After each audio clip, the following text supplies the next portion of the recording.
श्री गुरुदेव दत्त. मंडळी, महालक्ष्मीने आपल्याकडे यावं आणि आपल्याकडे चिरकाल वास्तव्य करावं हे कोणाला वाटत नाही हो. अशीच महालक्ष्मीची कृपा आपल्यावर सदैव राहावी याकरता आज मी आपणास 3 उपाय सांगणार आहे. आणि यातील तिसरा जो उपाय ना, तो अतिशय सोपा उपाय की कुणीही अगदी सहज पद्धतीने करू शकत आहे.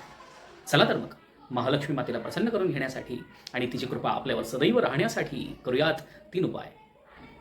पहिला उपाय, कमळाच्या फुलाच्या 11 बिया घ्यायच्या आहेत.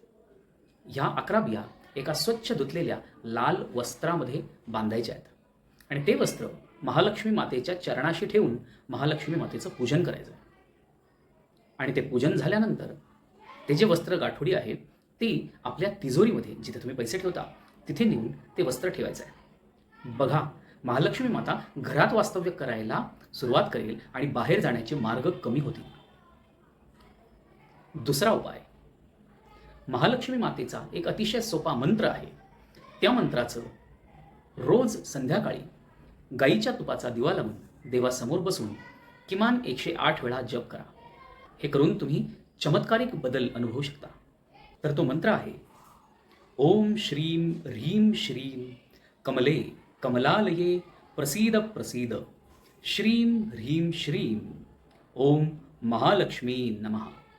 या मंत्राचा रोज संध्याकाळी दिवा लावून, गाईच्या तुपाचा दिवा लावून त्यासमोर बसून किमान 108 वेळा जप अवश्य करा.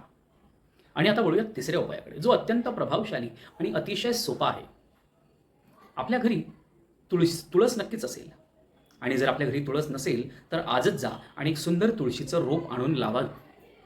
रोज संध्याकाळी उपाय असा आहे, रोज संध्याकाळी सांजवेळी एका सुंदर पणतीमध्ये तेल किंवा तूप घालून त्यात दिवा लावायचा.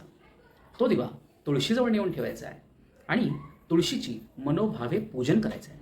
तुळशीला हळद, कुंकू, अक्षत, एक फूल वाहा आणि तिथे तो दिवा ठेवा आणि तुळशी मातेची प्रार्थना करायची आहे की हे तुळशी माते, तुझ्या रूपाने प्रत्यक्ष महाविष्णूंचं आमच्याकडे वास्तव्य होऊ दे. जेव्हा महाविष्णूंचं वास्तव्य होतं तेव्हा लक्ष्मी माता आपोआपच मागे मागे येणार. त्यामुळे हे 3 उपाय आपण सर्वांनी आवर्जून करा आणि महालक्ष्मी मातेची कृपा संपादन करून घ्या. आणि हो, चॅनलला सबस्क्राईब करायला विसरू नका.